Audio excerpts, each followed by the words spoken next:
L'homme honnête et judicieux blâmera les vers faibles, critiquera les vers durs, mettra d'un trait transversal de sa plume le signe noir devant les vers plats, retranchera les ornements prétentieux, exigera qu'on éclaire les passages obscurs, dénoncera ce qui est équivoque, marquera ce qu'il faut changer.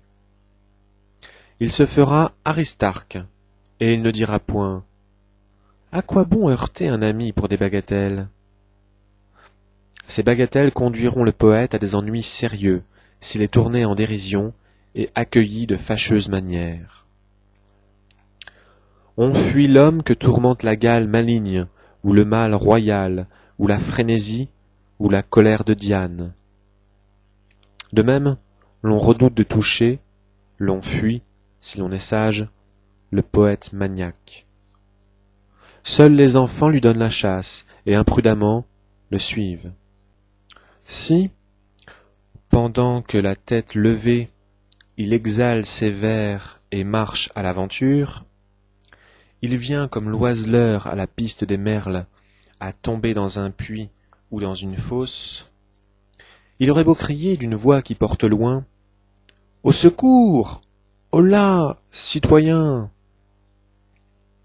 Il n'y aurait personne pour s'inquiéter de l'en tirer. Si quelqu'un s'occupait de lui prêter assistance et de lui lancer une corde, « Comment sais-tu, lui dirais-je, s'il ne s'est pas jeté là-dedans à bon escient, et s'il ne refuse point qu'on le sauve ?» Et je lui raconterai la mort du poète de Sicile. Désirant passer pour un dieu immortel, Empédocle a précipité dans l'Etna brûlant son corps refroidi. Laissons aux poètes le droit de périr à leur guise. Sauver quelqu'un malgré lui, ce n'est pas autre chose que le tuer. Celui-ci n'en était pas à sa première tentative, et, si on l'en tire, il ne voudra point redevenir homme, ni renoncer à l'amour d'une mort illustre.